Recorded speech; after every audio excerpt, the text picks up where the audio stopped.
Yo, yo, yo. Welcome to another Muddy Waters episode. Yes, sir. Let's get it. Welcome back to OTM Muddy Waters podcast. Today we'll be talking about Black History Month. We're doing Black History Unfiltered. This is Series 2, Episode 1. And we're here with Teasy. We're also here with our boy Nappy Z. And we also here with our CEO, man, Chino Rex. Shout out to him, man. Yes, sir. So to get this episode started, my question to y'all, how do y'all see black culture outgrowing old containers? Don't rush to answer, guys.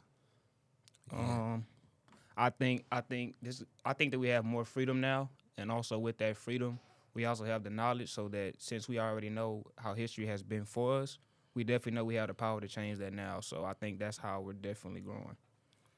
Yeah, kind of touching on what Josh said, man. We definitely are not, limited like we used to be back in the old days. We're definitely expanding. Definitely growing in different aspects of business, different lines of entertainment. We're not doing the same things that we used to. We're getting more acknowledgement, on the things that we're doing, and more, black culturally peopled are being put in spotlights of media as well. And touching on that, it's always because of the fact that online too is part of the reason why we're getting so much branched out, so much outreach is because a lot of things are put online now, and a lot of things that we are doing as far as culture wise is being seen by so many people. So it's more so an easier way to get access to, as far as our culture.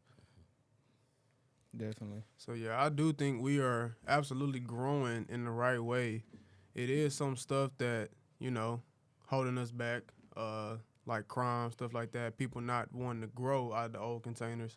But also we have new boundaries and new standards that are being set throughout our culture. So now people are more in tune with stocks. I'm starting to see a lot of people on YouTube, just teaching people how to trade and do stuff like that. And then we got more black entertainers than ever. We got more black actors, more black authors. So that's just a stepping stone, I'll say, for us growing in the right direction that is very much needed for the younger generation to see of what they are capable of. And I feel as far as OTM, I think we're setting a great example. I've gotten a lot of compliments on just the things that we're doing, just going in the right way and just giving the people that we know in our community hope to just honestly do better and be better for themselves and be better for even the older people that are looking at us, you feel me? Teaching them new things, because with us, we grew up in a different time, so everything it did like a 180. Right. So a lot of people, older, they don't really understand the stuff that we have going on, but we understand it, and now when we explain to them, it makes more sense, and now they starting to understand us and actually congratulate us and want us to work harder and stuff that we doing. So how do y'all feel about that? I think more so fear, too. Fear is a big thing. I feel like now we fearless, bro. Yeah. Especially with the YNs. And I don't mean that in a bad way. It's just like the controlling part or thinking that I'm an animal. The perception of a black person has changed. So that with us having no fear, we're definitely gonna approach everything differently. You know what I'm saying? So I definitely agree with what Josh said. Kind of took the answer right out of my, head. A lot of black people are being less scared to put themselves out there, and less scared of failing as well. I think the old stigma of the black culture, like Chino said, has changed. And, people see us in a different light. They see that, we can succeed in certain areas of business that we probably weren't used to exceeding in. And more people are, wanting to, like you said, join other aspects of the world instead of, the typical stereotype of be this or be that, or you see the normal black person going this route or going that route. Now we're expanding the routes that we can go, and we're, like you said, more black authors, more black businessmen, more black billionaires. Just a lot more people just wanting to branch out and know that it's bigger than just these certain 4, 5 Avenues, avenues yeah. that we could go into. It's a more of a broader, definitely a broader avenue out there for us. And I think like Josh said, we're realizing it. We're less scared, and we're really hungry for more. Yeah, great take, Z. So TZ, I know your topic that you would like to talk about is digital footprint. So can you kind of just give like a rundown on what a digital footprint is and why it's important into the Black culture? Well, yeah. What I was saying as far as digital footprint, meaning that everything, like I was saying earlier, everything is being posted online. Everything is being shown versus how we had it back then, which is word of mouth. How we whether it be education, whether it be ownership or anything really is just most so posted online. I feel like that digital footprint is now being excelled and pushed forward because there's more access to everything. You're getting a broader scale of information on basically anything that you want to know, and I feel like that's what makes making more Black people so independent is that we are finding out the stuff that we actually want to get into and want to put out there, and whether it's movements, whether it's just educational videos, you see YouTube rising, TikTok, everything like that. When it comes to movement and Black excellence, I feel like it's more being put online than anything, so that people got that outreach, people can actually see it instead of it being word of mouth or being through books like how it used to be. And TZ, I kind of have a question for you in regards to that. Do you feel like we're finally taking that step to owning everything that we can create, or owning ideas, and do you feel like that is a step that we're really moving towards too in the Black culture? Yeah, I feel like we definitely are. I feel like there's been more being learned. Like I said, there's a lot of different people that do a lot of different things, day trading, when it comes to operations, management, and different things like that. There's a lot of different things that people want to put their hand into. And I feel like I see it more because different people, as you see TikTok and videos, just shorts, just people doing different stuff, and people got an interest in everything.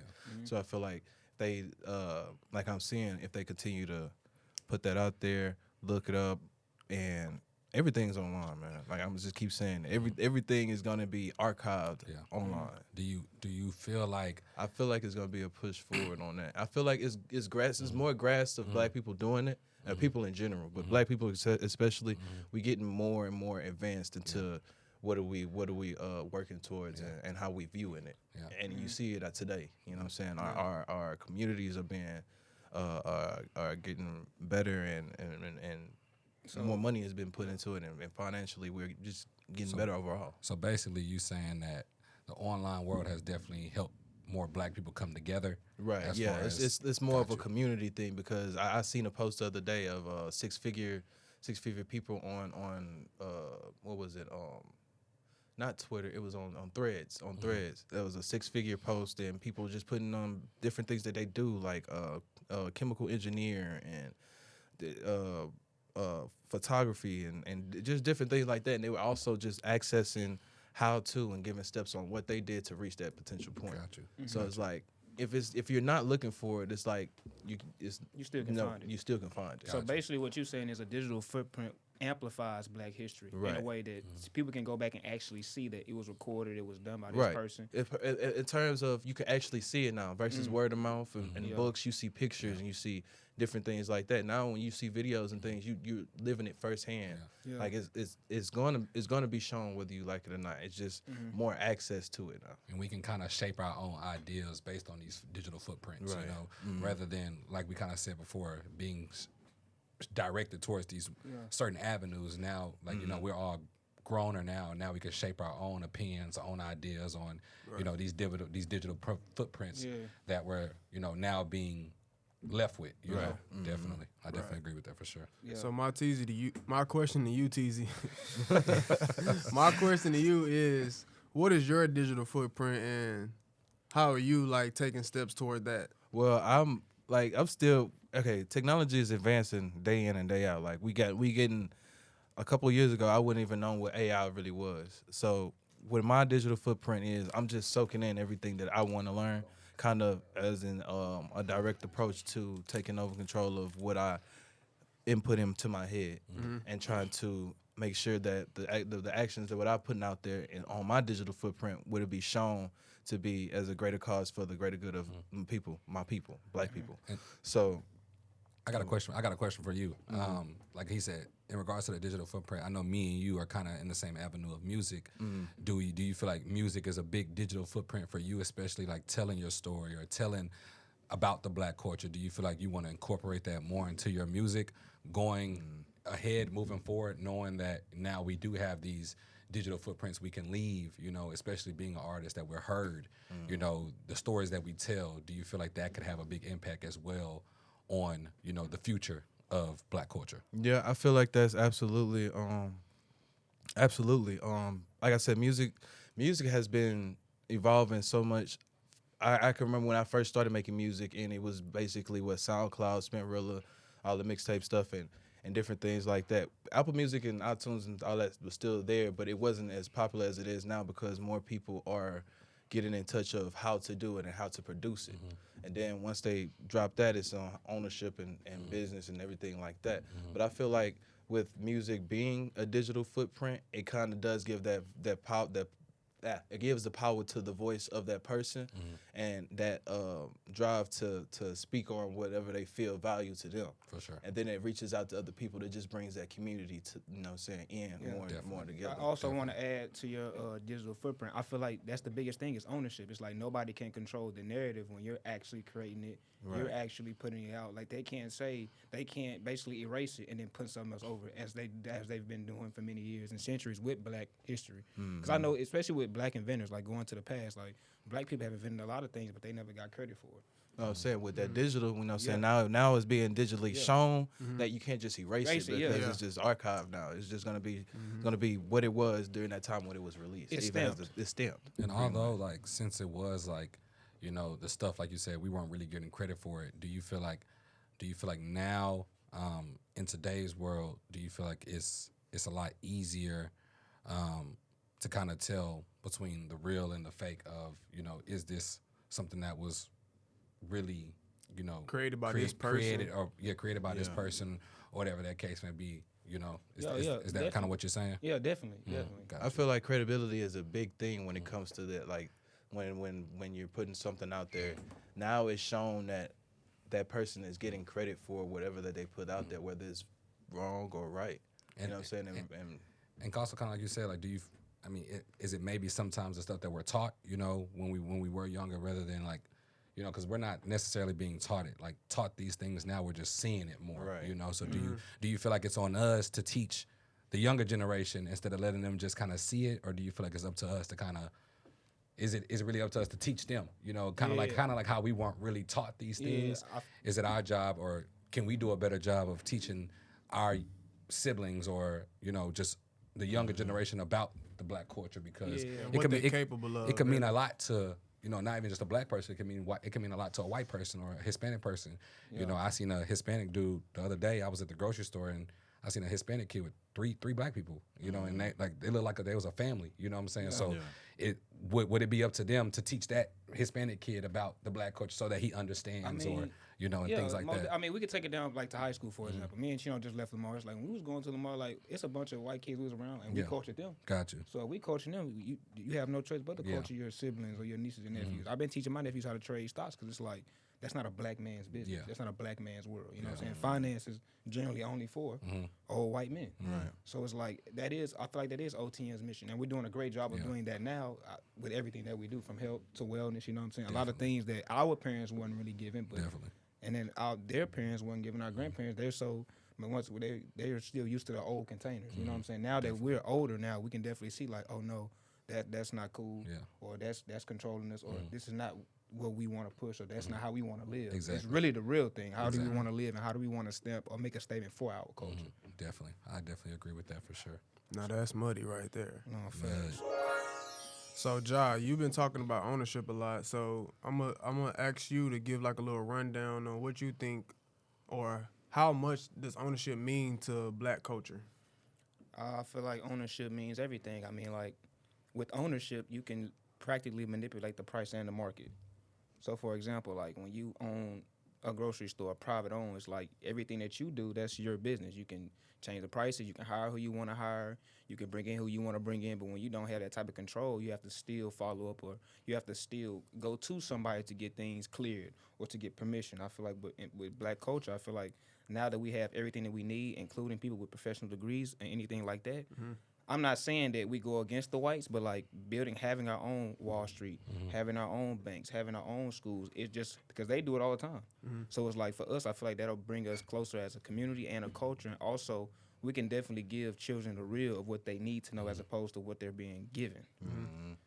So my thing, do you think the importance of ownership is growing, or is it declining, or is it being taught more or taught less? I think ownership is being seen more, but it's not really being taught as far as the importance of ownership. Like everybody, Or how to get it? Yeah, or how to get it. It's like everybody talks about ownership, but the real thing is it's not about ownership. It's how do you get it? When you get it, how do you grow ownership? How do you How do you build more maintain leaders? it? How do you make it? How do you make it a statement for the black community to be like, no, I want to go out and be an owner, or not? I just want to go out and work, or I just want to do this. I just want to do that. And we can talk about that with O10 with our art. Like all our artists want to own their music. Everybody want to own their rights. So like when you do that, you literally have the control to do whatever you want to do with it. And it's like stuff like that. That energy becomes contagious. Yeah. So, like we was talking about, like the younger generation, how within OTM they seeing us start our own group just with with our friends, you know. So now that energy is kind of contagious, and it's like rubbing off on the younger generation, or even the people that's not much younger than us, people that's like a year behind us or stuff like that. Like they starting to see what you can do and what you're capable of once you take the reins of like your own mind and stuff like that, you know. The question, I kind of want to touch on that a little bit about ownership. Like, you know, Facts. you know, what do we feel like kind of was working back then that we kind of want to incorporate into ownership today? Or like if you were to own a business, like, you know, what is something that maybe you studied back then about black culture that was working that they did that you kind of want to incorporate to yours? And also, like, is it more of like a power thing because of we didn't have power back then really? Or is it more of like a profit thing because, you know, we kind of feel like profit was being taken away from us for the things that we did create, but then we also wasn't getting credit for it, you know? So do we kind of want more power now, or do we want more profit? I mean, with power equal profit. You know what I'm saying? So like, but it's also about the person, how the way you use the power, and how the way, like, because when you own something, like, you're the leader. So your leadership and your expertise is really what's gonna show like how much power and how much ownership you actually have. Because I know me personally, you know, kind of, you know, not really coming from a family who owned a lot of businesses, and, you know, coming from, you know, people who just really didn't have a lot of things that we owned. We really had to, you know, give to those who did own, or we had to rent, or we had to do X, Y, and Z. You know, for me personally, I know I kind of definitely view ownership as wanting to be able to control something for sure, you know, and more so leave a legacy rather than profit from it. You know, I think the profit from it would be the legacy that we leave and the information that we are giving to the younger generation. So, you know, I feel like definitely a lot of that's a big question that I feel like kind of has to be answered when you are trying to gain ownership. Are you trying to profit? How are you trying to profit from it? And what type of power are you trying to gain from it as well too?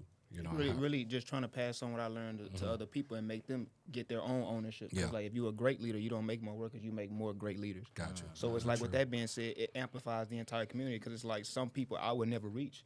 The person who I created to be an owner and a leader, he can now reach those people. Yeah. And then those people can reach those people. It's just almost like I want to say a Ponzi scheme, but it's almost like a domino effect. Yeah. Domino effect for sure. Facts. So Z, I want to touch back on your question when you said what they were doing back then that kind of like worked.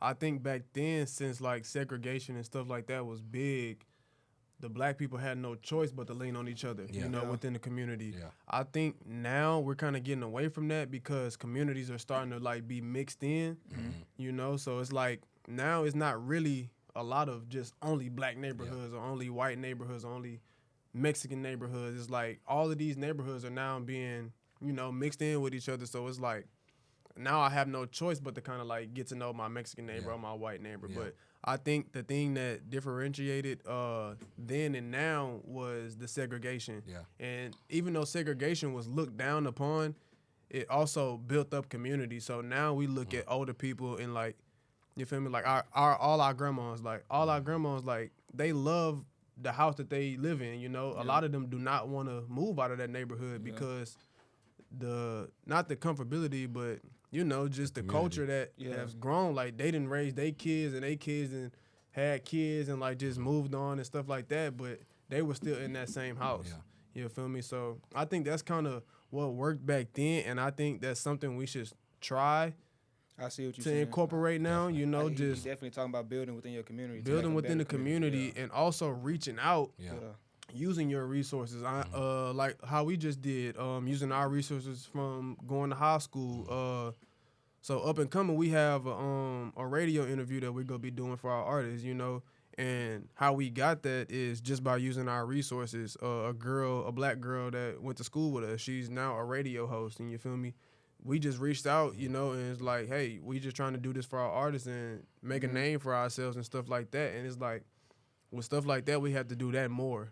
Like, it's different. It's people doing a bunch of different stuff, but it's also our job to tap in and, like, pay attention to what people are doing. So that way, when I have an idea, oh, I know this person do this. Let me tap in with them and stuff like that. I think we kind of getting away from that a little bit more because it's easier to do stuff by yourself now. You know, so I think going forward, we need to get back into like the community thing and, you know, just building up with the people close to us and around us. Yeah. I definitely would agree with that for sure. I can see I like the answer you brought up about segregation, you know, because like you said, I know how much it was viewed down upon, but like you can also take there's pros and cons to everything, you know. Like you just said, like the pros of that would be the community of the black people, you know, and the community of, like you said, everybody supporting each other. Like you look at today's world, for example, you look at how everybody supported Trump, you know, for example, that's a big community of white people, you know, and it's probably a reason why he got into office the way he did, because you got that big community supporting this one cause, you know, and like you said, it's very easy for people to do things independent now. You know, you got independent artists, you have independent contractors, you have people starting independent businesses, but, you know, it takes a conglomerate and a village to really grow, you know, and like you said, that's how Black Wall Street got created, you know, by a community of black people. You know what I'm saying? So the more we can come together, you know, the stronger we're gonna look as a community and a culture, and I think more people will, again, respect and take things that we're saying seriously because we have the people behind us backing it up, you know? Yeah, that also goes back to Trevor, the digital footprint, though. It's like, and also what Chino said, if you know somebody who's doing something, and you reach out to them, I feel like all in all, the future of Black history is built upon how we connect with each other and how well we can utilize each other's resources. Definitely. As opposed to tearing each other down. You know what I'm saying? So. Well, let me ask y'all, how big y'all think self-worth is into it when it comes to ownership? Is because, you know, I heard what you were saying about how you know, people got to be leaders and show their expertise and all their strategies and everything to lead those people. How do you feel like self-worth is, you know, a part of that? Part of that, yeah. I mean, yeah, definitely. So, I mean, the biggest thing with self-worth, though, to me, I feel like that's confidence, that's discipline, and that's also, like, having an unwavering faith of knowing you can actually change something. Yeah. So, for me, waking up every day, like, just that in itself is a blessing. But also knowing that I have a lot of knowledge. I have proof of my work, proof of concept. So, it's like, if it's something that's working for me individually, I know it'll work for a group, and it'll also work better with a group as opposed to me trying to do everything myself. Facts. So your self-worth actually goes up because it's like, if I feel this way, I know for sure I can make somebody else feel this way. Right. So if it's damn like a superpower. You know what I'm saying? So if I can do it myself, and I'm no different from y'all, then it's like it should be way easier to do. Facts. So my question to y'all is, bouncing off what you were saying, what do you think is like some things that, I'm trying to remember my question. Kind of give me a rundown of what you just said again. Like, just replay that back for me. So self-worth, I feel like self-worth is big on, it's just confidence, it is big on discipline, and it's big on, you know, basically your discipline level. Okay, so I remember my question. My question was, how long did it take, this is for everybody, how long did it take y'all to understand and grasp the concept of ownership and what you are capable of and what you can do? Because I know in high school, like, we wasn't really, like, thinking like that. You know, we just in school, like, learning, trying to get out as fast as we can. We not really thinking, like, learning and stuff and just doing things outside of school, like, say, like, how people say now, like, you your 9 to 5, you feel me? But your 5 to 9, Yeah. you feel me? Like that's two different things. You feel me? So how long did it take each one of y'all to like really just grasp that concept? Yeah. But, I'm still like, okay, so I grasped it at a young age, like maybe before high school, because I've been trying to be so independent and trying to figure out myself. I'm gonna say I'm still learning with ownership because of the fact that I want to tie it down to a lot of things when it, I want to figure out for myself what is the right information for me. Like I said, there's so much put out there that people can soak in the wrong information or false information and have themselves in a bond because they don't know, So I'm still, self-realization in that, and I feel like when you do realize your self-worth, how much you're worth, and like we were saying, that confidence level, it boosts that drive up to whatever you want to, whatever you want to be for real, and soak all that information in. In most cases, you're gonna feel as if, like if that information is bad for you, if you don't even need to hear that, so it's gonna give you a feeling like like your conscience almost talk to you. So I just feel like with that, like I'm still learning it, but at the same time, I'm at a high level, like of high level of understanding and figuring out this and what to do when it comes to that and put my pieces together. That's muddy. I kind of agree. I definitely agree with TZ to the fact that, we're still, I can't answer for everybody, but like you said, it's definitely still learning about ownership. I definitely would say it definitely took me a while to learn about ownership, just kind of knowing really what it means to, like we just kind of touched on earlier, what it actually means to own something. Right. Because you can start something and still not own it, Definitely. But, definitely, in my aspect of the music field, definitely, for example, like buying a beat, that's one of the biggest parts of owning your music, so definitely, there's, rights, you have distributing companies and things like that you want to be a part of to make sure that, hey, I own this, nobody can take this from me. That way you can maybe sell your masters, or for a job like him writing his books, I'm pretty sure he has publishing people that he goes through and things like such.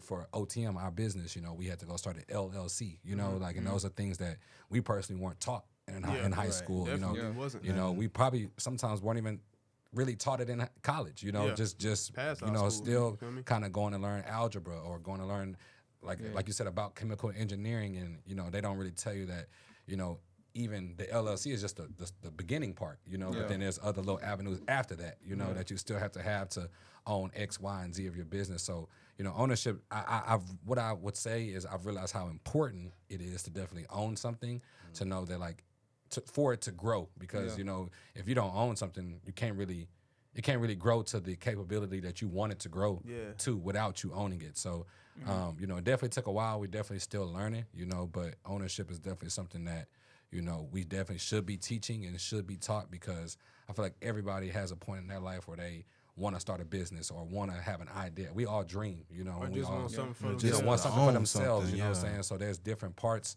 of, just wanting to have something for you, because like we just said, although that is being independent, there are other, there are other necessary steps that, are involved to make that happen. No, facts. I mean, yeah. I got a funny story though, bro. This happened like when I was in college.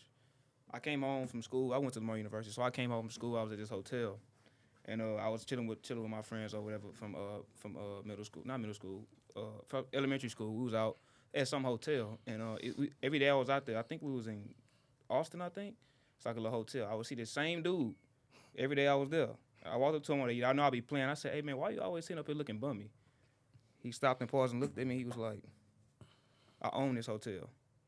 That's what, like, for me, that was an eye opener, because it's like, damn, like, he humbled the shit out of me. Like, it don't matter how you look, and you don't even know who I am, and you over here talking shit, but this is my hotel, you know what I'm saying? So it was like, in that moment, like, I knew then, like, damn, like, ownership is powerful, because it's like, it don't matter what he wearing here. That's what it really He's- means.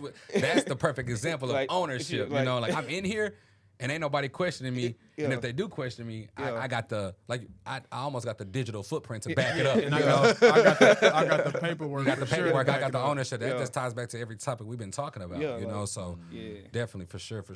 Definitely, bro. I talked to him too, though, bro, and he really gave me some pointers. And the biggest thing, what I just told y'all, he was like, it's gonna be discipline, consistency, and your confidence level. Like, you should never be scared to walk in no room and not own it. You know what I'm saying? Even if you're not the owner. The one question I kind of have about ownership is like, we talk about like so much good, but like, what is the one thing that for everybody, like, what is, I guess, your biggest fear of ownership, and like, what's one thing that, like, I guess you want to be more confident about when, you know, trying to own a business or start something. I think ownership is the day you die and pass over. It's like, will the people who are left it to maintain it or Yeah. make it grow? Yeah. That's the biggest fear, because Yeah. it's like you can work your whole life for a fortune, and then your daughter can marry the wrong person, Yeah. or your son can fall into drugs. And then now that business now, goes. now it's gone because all Exactly. because of that one simple decision sure. of him not having that discipline or him having Yeah, lust or for sure. anything like that. That's my biggest thing with sure. ownership. I think it'd be the time management for me, only because, like I said, it's so much that comes with ownership, and you being that sole person that owns it,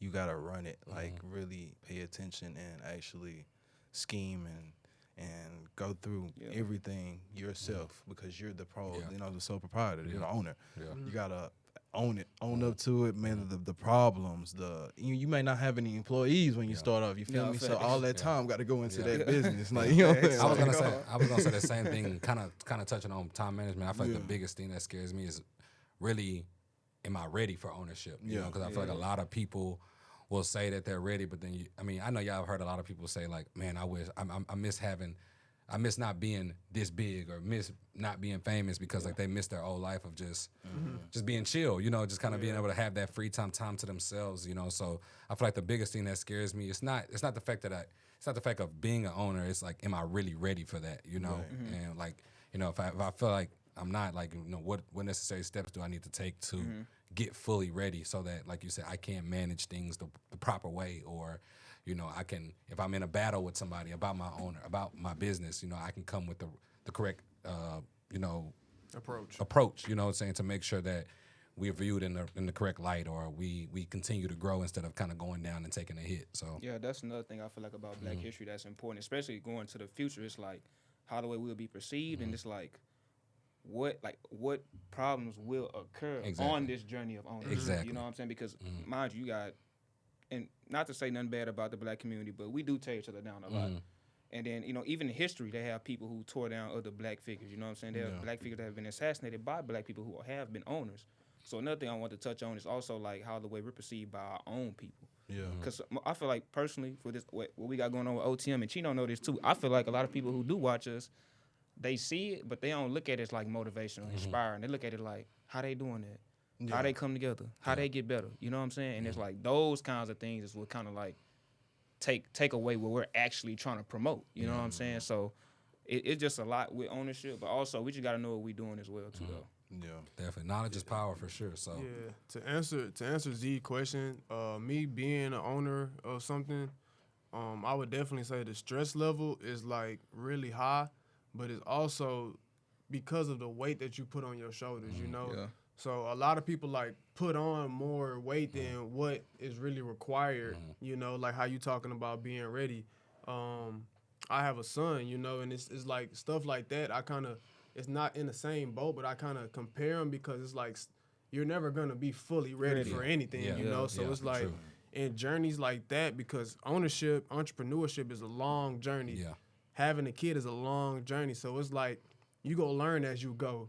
So with stuff like that, it's just like taking that risk, taking that leap of faith. Yeah. So I like how Ja was talking about confidence level. You got to have that confidence in yourself that I'm going to always bet on myself, whether if it's not looking good or if it is looking good, you know, because with everything, we got God on our side. facts. You feel me? So it's like, to touch on that, you'll never be fully ready. Yeah. And if you continue to wait on that ready moment, that moment go past. Exactly, never gonna You come. get me? It's never gonna happen. Yeah. Yeah. So it's like, even like that, even you saying like it's never gonna come, like the moment you thinking about it, like that's a moment right there. You feel me? Yeah, facts. So it's like living in the moment and then taking advantage of that moment Yeah. is two different things. You feel me? Like you can live in the moment and then let that moment pass. But if you taking full advantage of that moment, you Yeah. get everything out of that moment. Definitely.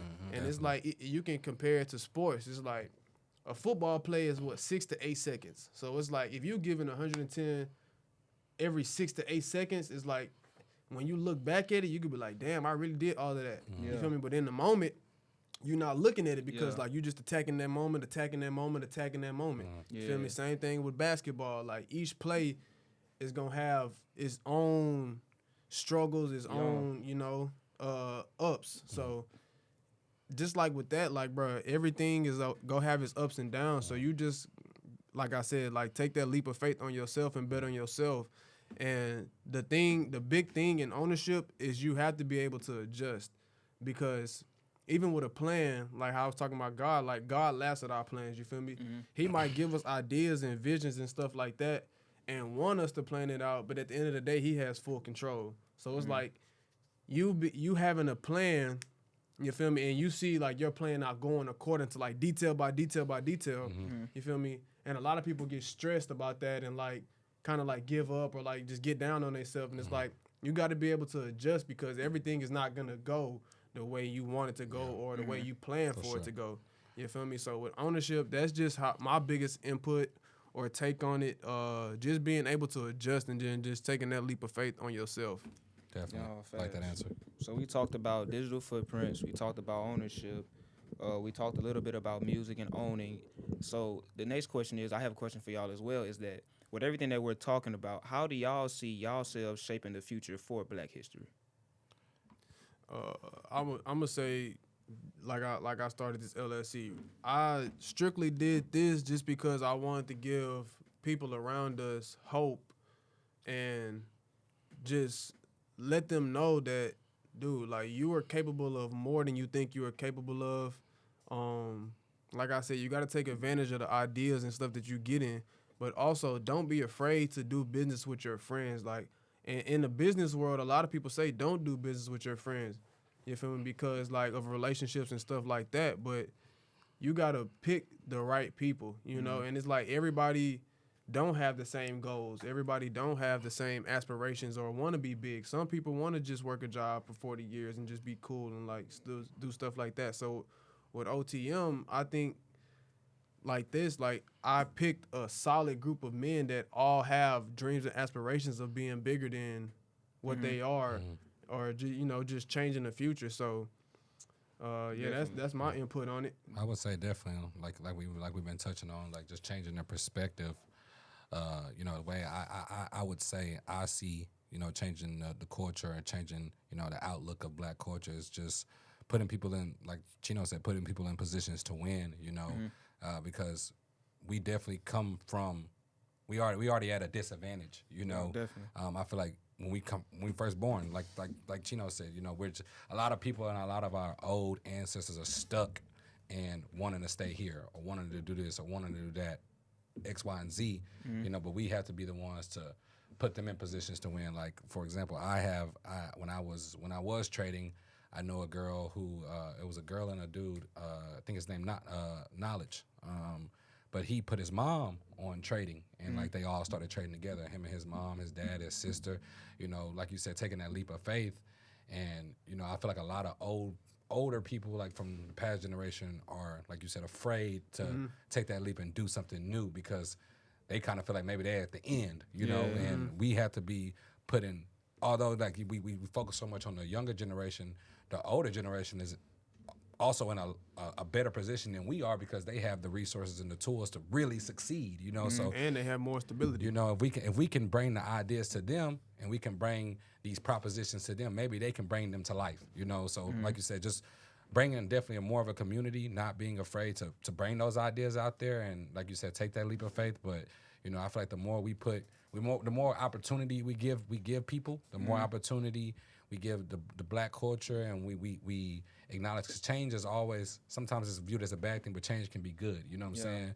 And people are also open to hearing change more than you telling them about it. So if we can bring more opportunities and show people like, man, that's something that I never really tried that I can probably go do. Like, just them having that thought, like you said, living in the moment, that's a moment for them right there to think about, man, I can really change my future with this. You know what I'm saying? So like, same as we all did with OTM, Chino came to us with an idea, and it was up to us to come up with that answer and be like, man, like, I can really change the future with this. Like, you feel me? Like, so we had to be able to bring that to other people as well, too, outside of just what we have going on. You know what I'm saying? So that's a way that I would say I see shaping the future, you know, bringing more businesses, opening more communities, you know what I'm saying?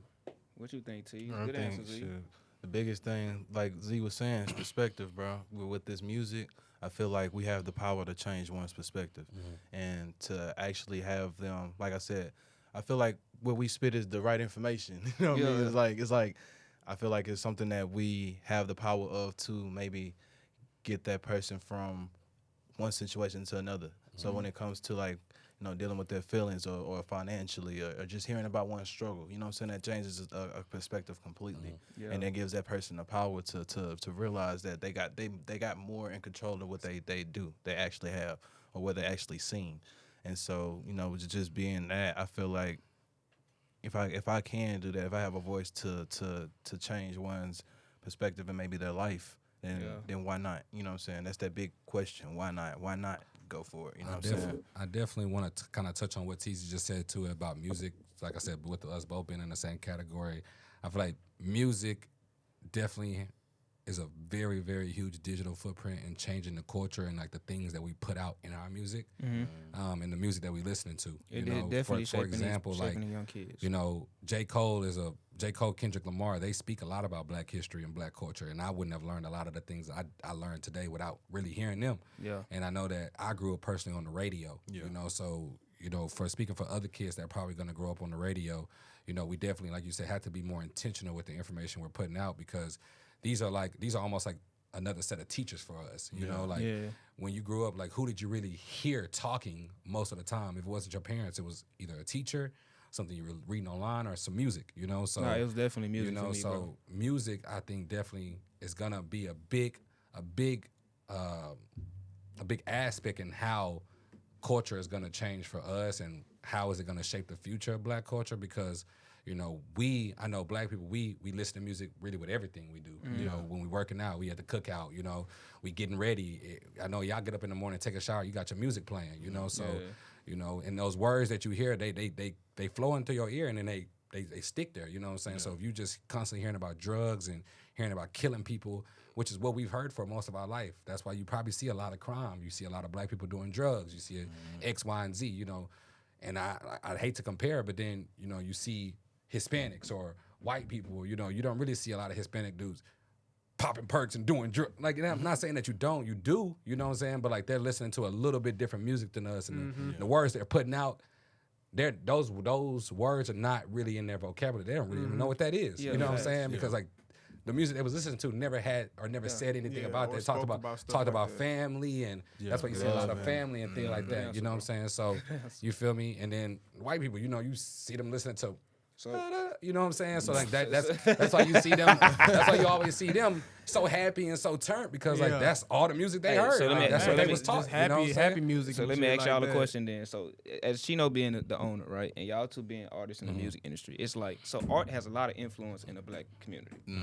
So as far as what Z was saying about influence, how do y'all feel OTM is changing or shaping how the way children or the Black generation is seeing our music?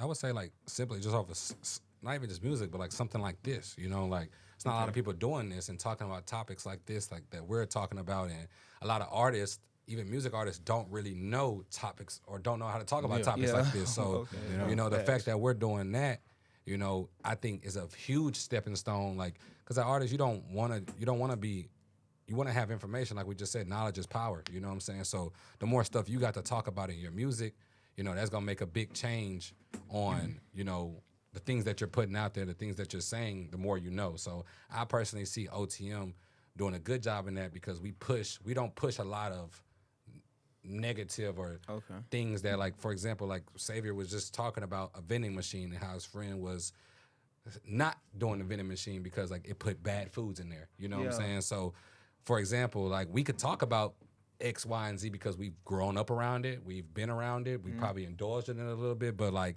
we know that the image, and we know what we want to see other people talking about, and how it benefits, that we want to put those things out there as well too. So Okay. I think it's definitely like the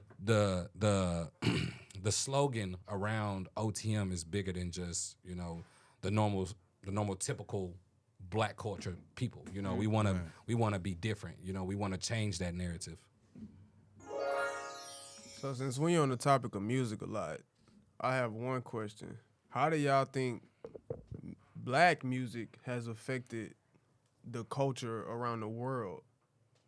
I feel like it's it's a lot of outlooks on black music, and I feel like it brought the stereotypes with it too.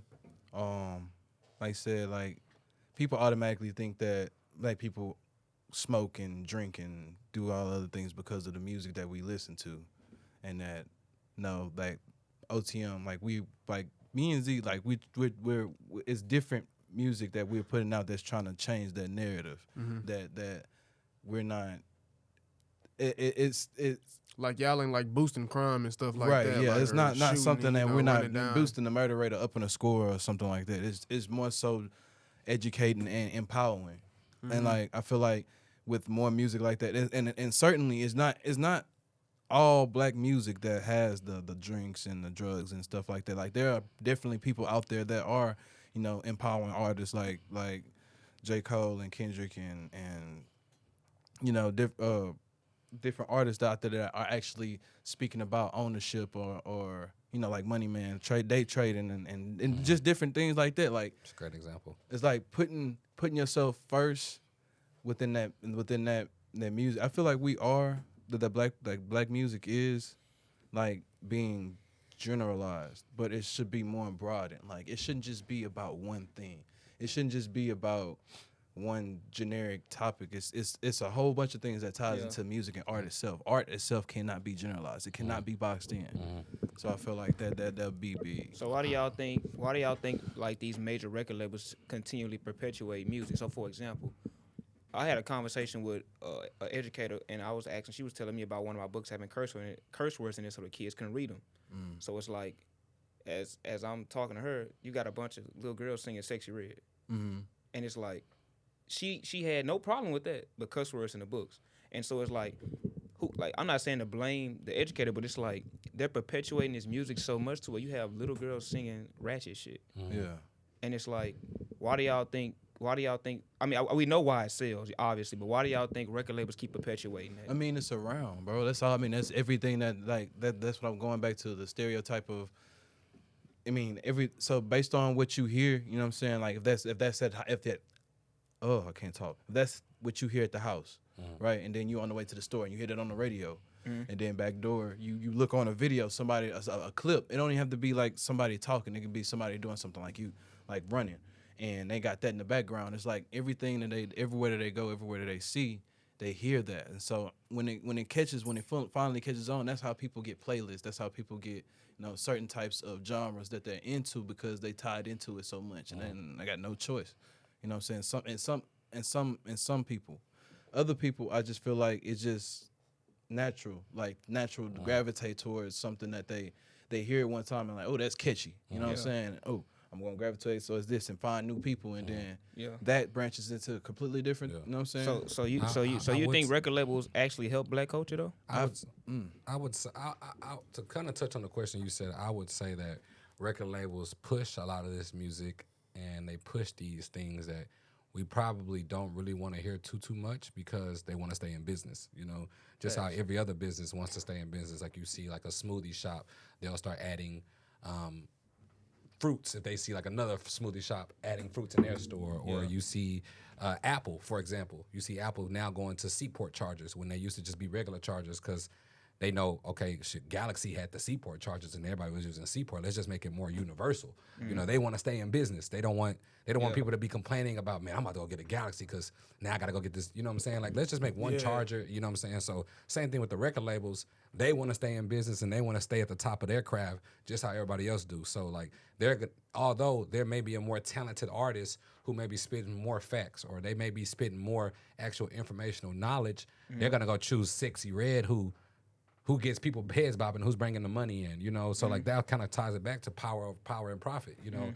A lot of these record labels really just want to profit. They don't really want to stay in power. They just want to profit. They Yeah. just care about the money. So like who's ever bringing that money in, that's the music that they're going to push, you know? And Mm-hmm. whatever's trending in today's world is going to push. Like, you know, back then there wasn't a lot of sexy red music So you're back then. saying There was a lot of R&B. So you're saying they're deliberately ruining the culture by continually perpetuating this music. I think that they want us to stay stuck, you know, because you know, like there's a new society now with us being the adults and the adults being the elders, and then the babies being the kids now. You know what I'm saying? So like now they know that dang, this is what they grew up really listening to when they was in high school and middle school. So like we just gonna push that for them because we know that that's what they want to listen to. Yeah. And I'm not saying that it's purposely like we want to see them fail. You know what I'm saying? But like shit, you don't they- really yeah, know. yeah, You they- don't yeah, really exactly. know because Exactly. You a don't lot know. of labels is like it ain't many black people don't a know. part of labels, especially the staff, Yeah. especially the higher up staff. Yeah. It's mostly yeah.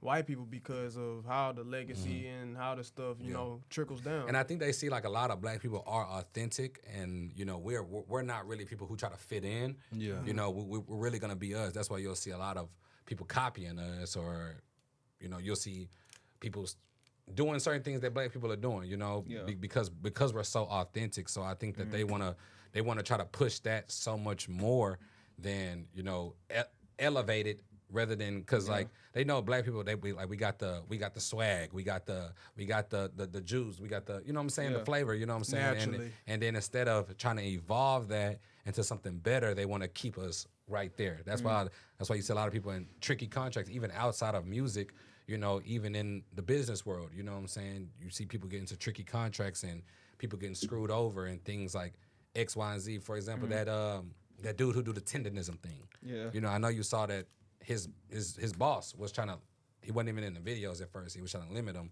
you know, but then once he started seeing him kind of eating off of his business, now he in the videos. Yeah. Now he want to be a part of it. You know what I'm saying? When he really didn't want to be a part of it at first. He wanted to be behind closed doors, but now you see that swag, that flavor that people catching on to and, you know, latching on to, that now he wants to have that, and now he wants to incorporate that into his business. So like I just said earlier, like it's all about the profit with these big companies, these big labels, you know, they're all about profit. And I think that's why they push a lot more of that stuff, you know, because I think a lot of people want to create something different, you know, but then they're not really able to because they're stuck in this contract, and people can tell them, hey, I want you to drop this type of music.